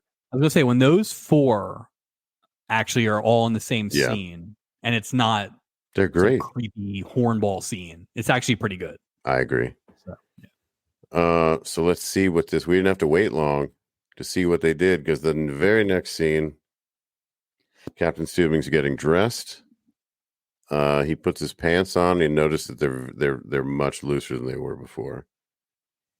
He gets on his scale and he sees that he's lost 15 pounds. Let me just say, I always thought that if you're going to operate a giant like machine that's carrying human lives at sea where we don't breathe air.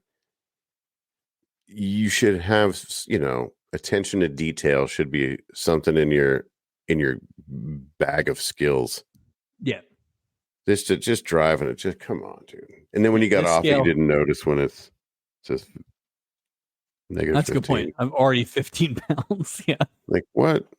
So dumb. It's like, are some of the measuring tools on the bridge also going to be misread there? Like, what direction are we really going? Welcome to Hawaii. Same thing. That evening, a very confident string being Stuving is dancing with Jocelyn. And boy, the crew is just laughing about how they tricked this stupid SOB into thinking he lost 15 pounds. I like that they immediately point out that he ate 30 dinners. He went crazy. Oh God. Dude, you were already dancing with her yesterday. Now you're dancing with her today. You could have been eating the whole time. It doesn't matter. It's just so. It's just funny. But again, I love the crew working together, and I love the fact that they're like this dummy, this idiot. Yeah, I like it way better. And it is funny. We've talked about how inconsistent everything has been. Sure. But I would say the majority of the crew Stubing interactions is this kind of looking at him as a weird bipolar person who they don't Inspector Gadget him. They do respect him in a way they have to, but they don't look at him in some sort of reverence, I think, that would actually probably ruin the show. Is he the equivalent, oh boy, of Commandant Lassard in the police academy? Is he that, or is that there's a world where it is? But but again, it's the inconsistency. I think. Yeah. I bet you if you lined up everything throughout the whole season, he probably falls definitely more on the 50% more. He's that guy.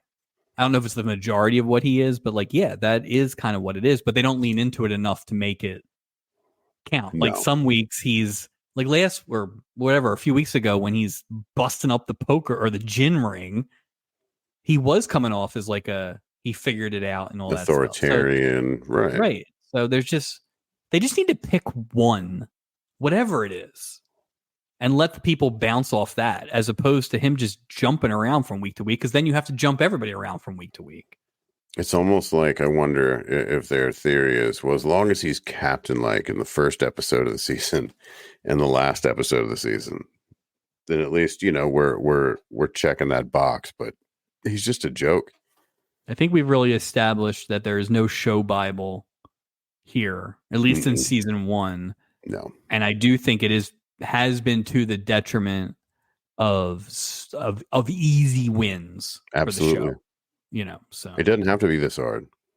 It really doesn't. No, because it's just a tone. It's just your storylines can almost exist no matter what, but it's the tone and how they're shown, right? So I agree.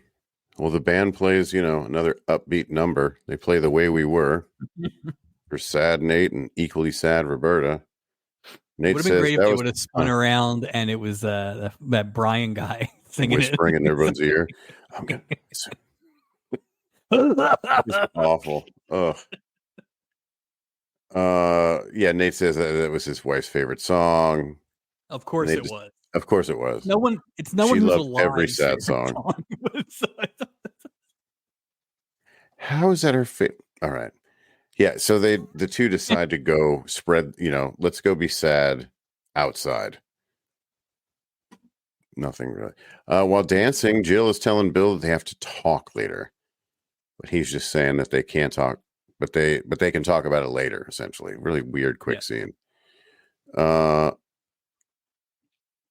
Nate tells Roberta that his wife was a once in a lifetime soulmate who spoiled him for all other women. Sad Roberta argues that somewhere in the world is a woman who needs all the love he has to give. here's where Nate kind of like goes in for like a smooch almost. And then this rando couple comes up and they like stand uncomfortably close to this sad Nate and Roberta, which snaps them out of it. And they're like, oh, I forgot we're way too sad for this. And they decide, hey, you want to go dancing? And she's like, no, I'm ready to call it a night. Scene. And they just walk back to their rooms. So bad. And that essentially wraps up their cruise. It's so bad. And I do think some of it is the acting. A lot of it's the storytelling. But it's like, just crap. There was no, you're right. That is the most progress we got, was this maybe Nate was going to smooch, but these people decided to take a picture at the worst place on the boat. Like, what are you taking a picture of? It's nighttime. Oh, the moon? You're going to get a picture of the moon with some little garbage camera? Okay. So dumb. Oh, you know what? Because my theory is that their spouses are not dead.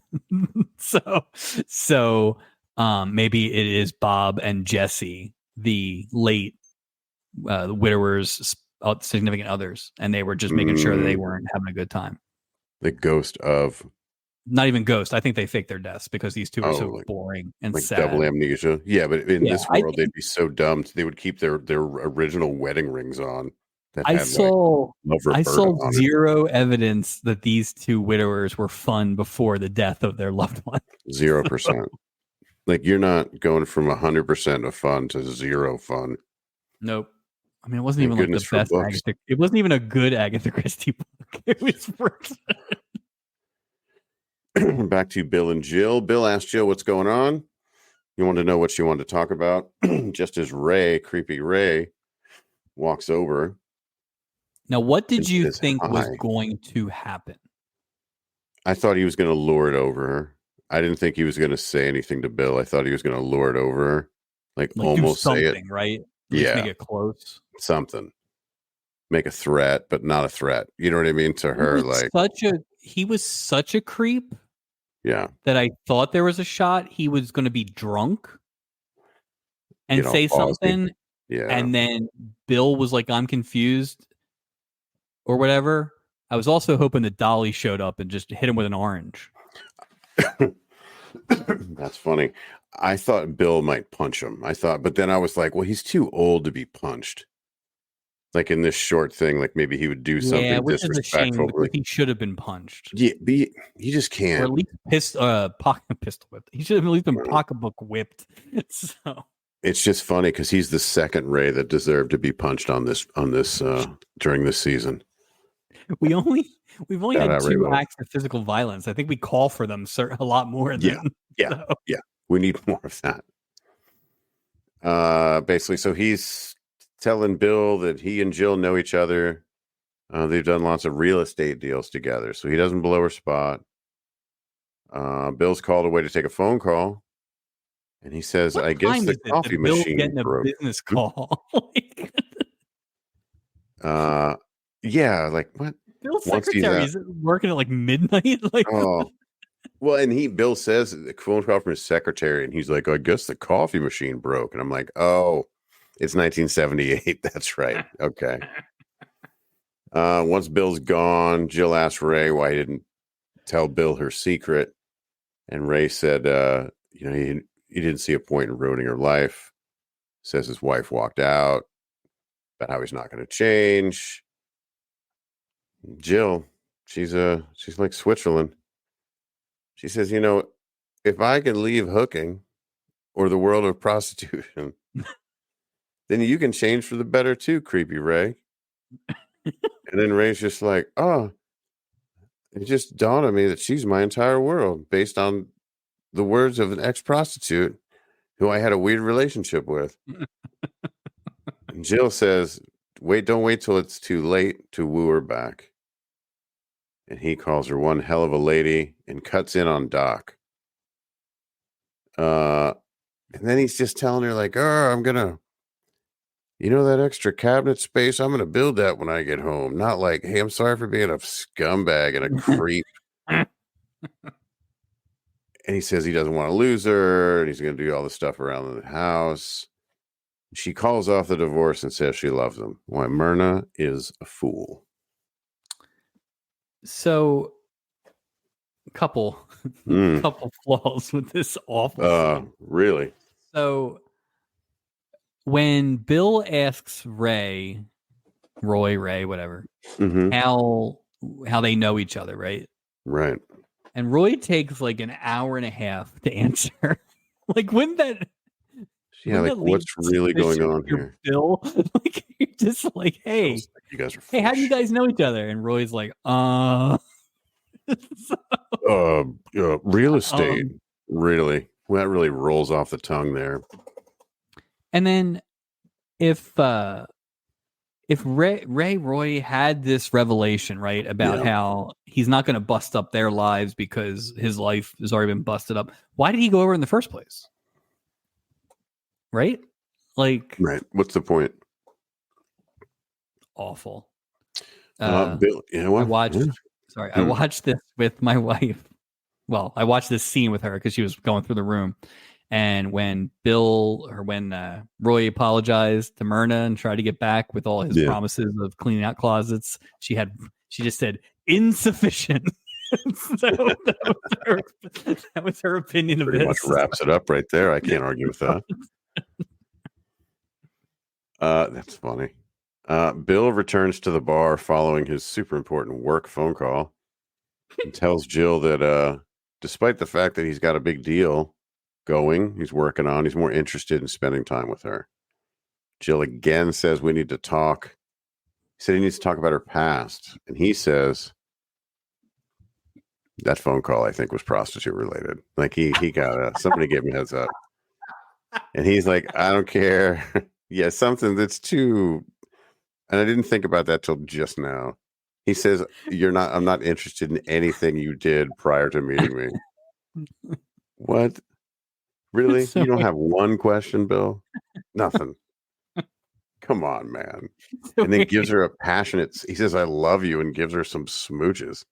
So do you think Bill's call was from his hooker? Like what? No, I think it was from, what's her face? Myrna? No. I'll tell you in a second. I think it was Dolly. Oh, no. Dolly's blown the spot because she doesn't have any good pitches to hit anymore. She doesn't have any protection in the lineup. Like she got nothing. Nobody wants to hang out with Dolly. Oh, she gets horrible gifts like oranges. Says I love you. Gives her a smooch. All right. Well, that's a nice. All right. Oof, trying to get through this one here. String Bean and Jocelyn are doing some weird cheerleader routine, and then they're hugging. Like what? Who wants to see that? What are you guys doing? It's all out in the like. You're at work. You're at work. Like it's like glory days. Like it's just. It is. It's just this weird. It's 30 years. Like, come on. The two hug and they agree that neither one has felt this happy or content in quite some time. They smooch. And he confesses. This counts. Okay. So he's on the board. So you were right. Yeah. We got Stubing on the board before the end of the season. So yeah. Gives her a smooch and says, when they were in high school, he had a crush. And she's like, I had a crush on you because he was shy. He never got the vibe, blah, blah, blah, blah. And then Stubing's like, this could turn into a reality. And she was like, nah, dog, this could just be a tonight thing. And he was like, okay. And they start smooching. She was just like, relationship. Yeah. Where's your cabin? Listen, Fatty. Did you see the part where he was like, call me String Bean? Like, he's like, that's his dirty talk. It's like, he's String Bean. Call me String Bean. I'm a C's. It's like he was. I get it. You were married for 17 years. We think you have a child. Like he is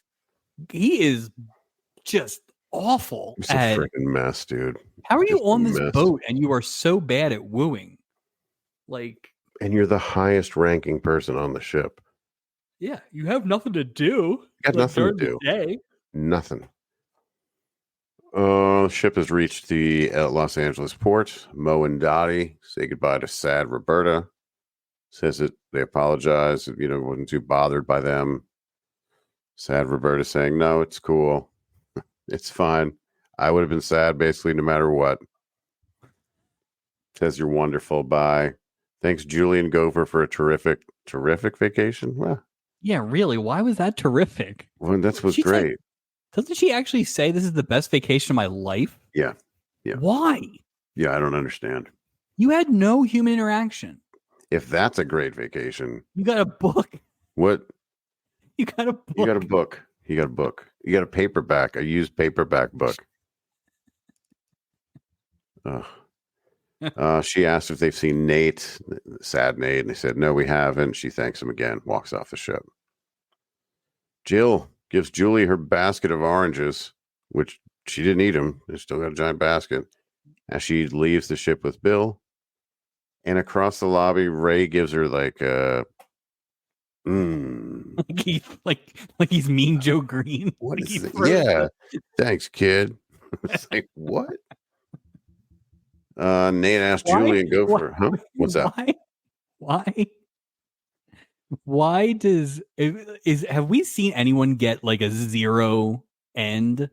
The Fosters got like a wink.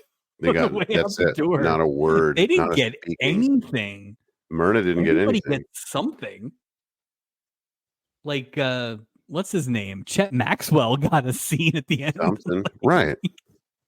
Off to his van. Shoot. The Fosters. They were terrible. Ugh.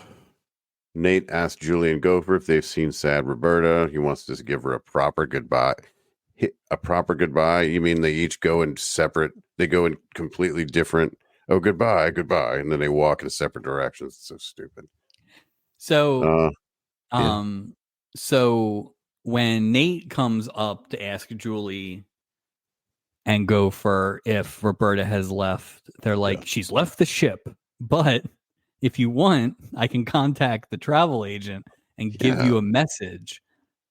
Hey, how about you're like, she just left like 2 minutes ago. Catch her. She's probably still outside. That way. She's right there. Like, what are we doing? All of a sudden we care about safety? Come on, Julie. Just dumb. You know what that was? Is because she wanted to get some of Nate. That's what it was. She's got those oranges. She's got those oranges. Outside, we see a sad Roberta looking around for an available cab, and Nate comes running out. He's approaching the cab stand. They're looking. They couldn't be any closer and not seeing each other until they try to get into the same car. Nate says, "Would you like to share?" And she said she'd like that very much. That's it. One little quick last scene, which I didn't realize this scene was going to happen. It was weird. It was after the commercial. It was like this was another little. I might have missed this. Captain Steubing and Jocelyn say goodbye after a night of whatever that was. Whoopee. He takes his hat off after he walks off the boat and drops it, and he bends over to pick it up and he rips his pants. Did that really happen? Yeah. I missed that. Yeah, it was like it was, if I felt, I almost turned it off and I was like, oh. I must have turned it off. That's funny. Yeah, you missed gold. And that, my friend, is episode 23. The scene where they are looking for each other in the parking lot. I timed it. It's an actual minute of the two of them going like this for an entire minute. What a waste of film. They were crawling to the end on this episode. The total runtime was like 49 something. It was in the cutting. You have like a scene and then they're like cutting that and they're putting this little piece here, but then you go back to this. It was not a fun watch. I'm not even saying it from not just content, but just the way it was put together was just an awkward, very like herky jerky. I don't know. You're right. Michelle pointed out that he, after a minute of looking for her, he finds her even though her dress matches the cab completely. So, that's funny. That is funny. Totals and recap. So we're gonna have to have this conversation again. I don't think it's the much worst of a episode of the season. That conversation. No, this is not the best episode of the season. We can have that conversation. Yeah, it might be. It might be. There's a good chance that it is. It's in the conversation. I think it's easily one of the worst three. I've just now talked myself into it's in the worst, among the worst two. It's that thing we've run into now when we've talked about the bad episodes, which is there's a few ways you can get to bad, right? You can get to a huge swing and a miss. Sure. Like the characters are annoying or it's bad execution or something like that. Like the one that we had talked about being the worst with the Courtney Steubing and the $1 million bank robber and all that stuff, right? They took big swings and they missed. And then we had the one a couple weeks ago, which is similar to this one, which was just boring as hell. Right. And there's like nothing's happening. Nothing's interesting. Nothing. There's no meat and nothing. And that's kind of where I'm at here. I don't know that it's any different than what's worse, episode 21, but I'd have to like really sit and think about it. Well, if you think about it, right? If 21 and 23 both had a similar problem, it wasn't the swing, it was just blah. Yeah. And I'd almost think that's worse than taking the swing and missing. Yeah. Because at least your heart's in the right, you know what I mean? Into it, or it's, you know what I mean? You're trying to create something, whether you fail or not. I appreciate the attempt. I'd rather it be attempt here. Right. I'd rather, this is semantics, but I'd rather it be bad than boring.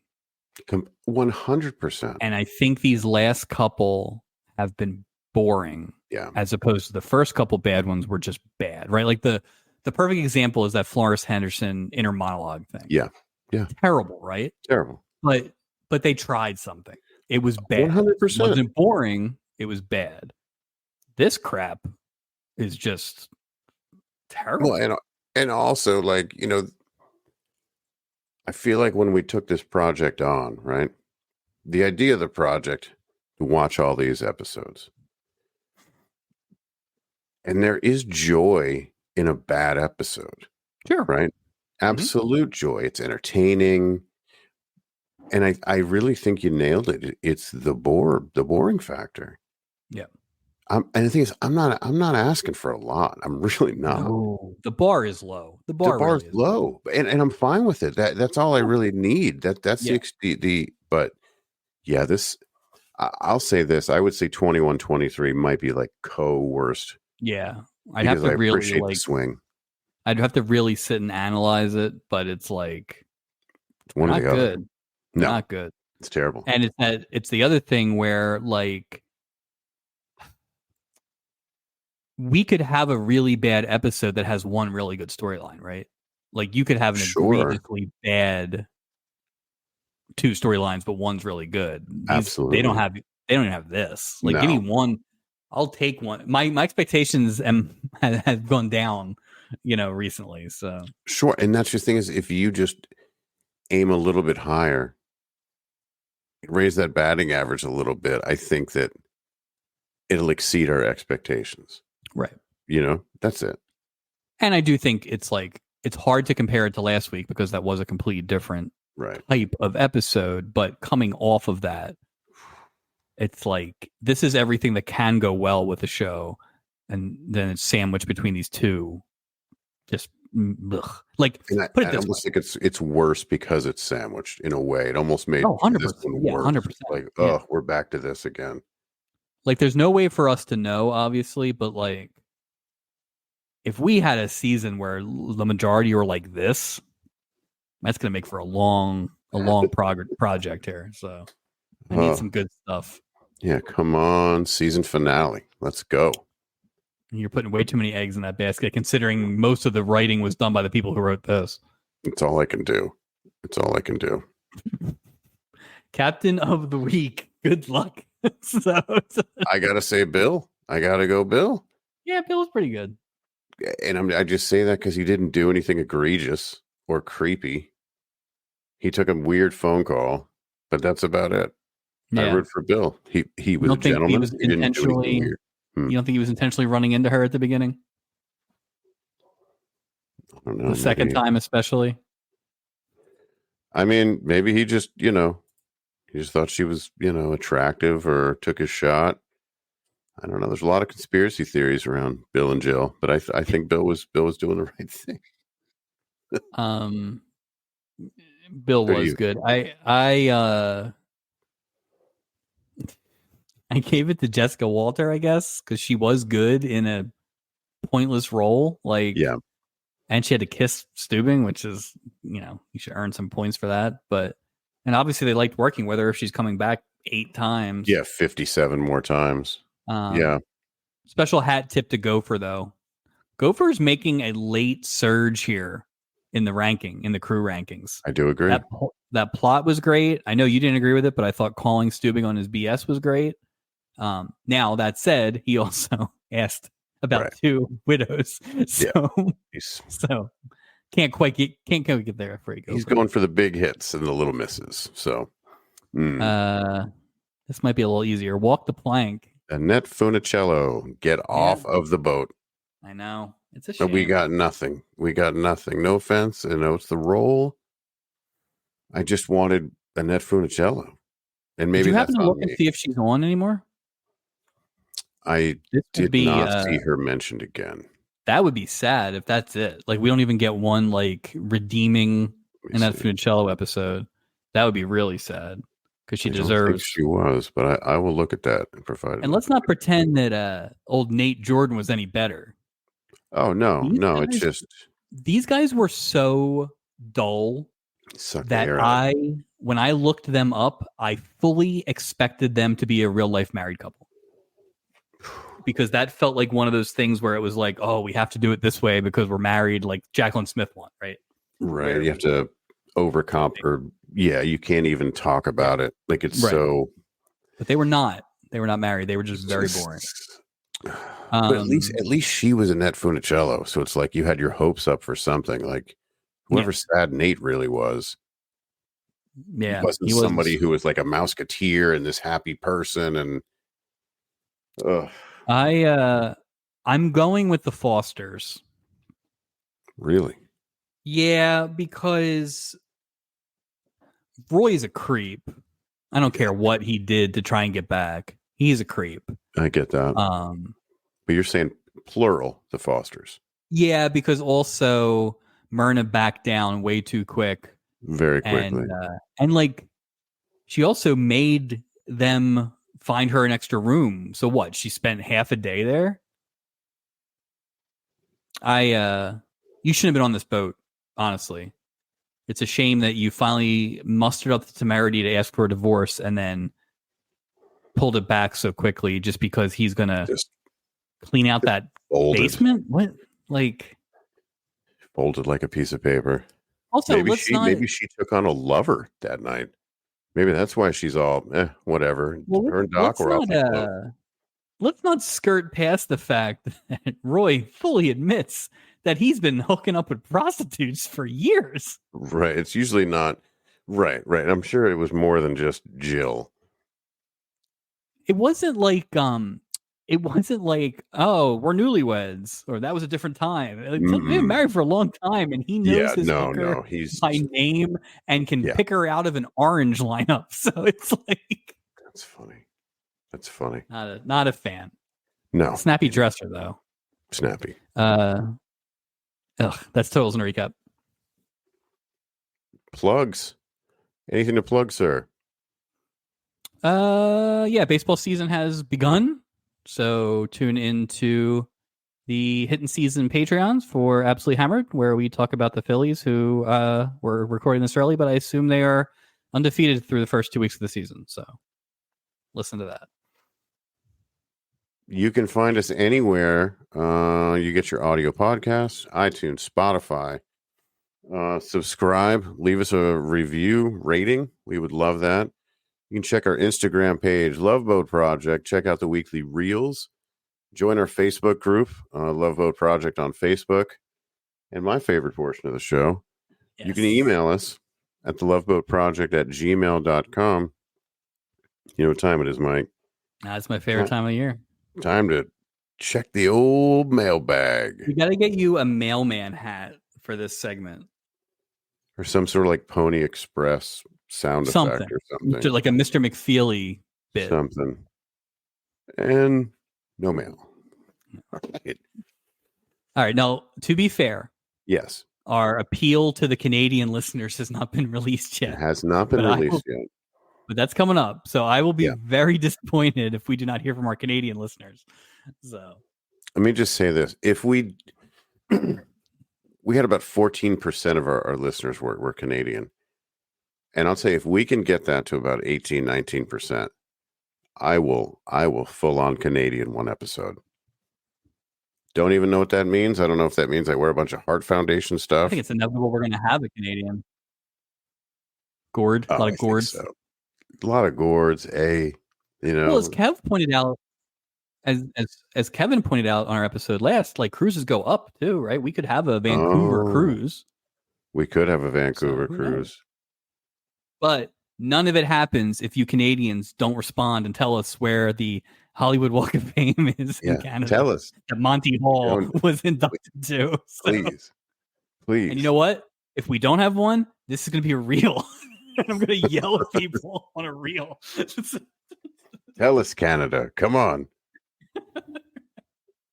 Next episode, I should say, 24, will be the season finale. A little preview, a little sneak peek. Jan Brady's on the boat. Hey, Jan. Oh, Jan, not Marsha. Along with talk show host Gary Collins, staple of the 80s talk show. Gary Collins, who about 15 different characters have looked like, including Bill. Yeah. Side part, like Bill General. Yeah. And we see a returning Pat Morita. Oh, cool. Next week. Not as a painter, unfortunately. But hope so. What do you think the odds are that there's anything in that episode next week that feels like a season finale? I don't think we're getting a cliffhanger, but no. 1%. Nothing. I say 1% because what are they going to do? What could they? Well, it would have been the episode from last week where they had a lot of it felt like the culmination of a season, whereas this week felt like, I don't know, guest writers. Or you do the monkey one where like Gopher's going to get fired. Maybe you hold out the end of that episode till next year and be like, no, you just bring the monkey back. Yeah, just bring the monkey back. Give him Julie's job. Top of your head, don't want to put you on the spot here. Is there anything that we didn't see all season that you'd like to get in under the wire for next season? I feel like the Steubing hookup was like the last,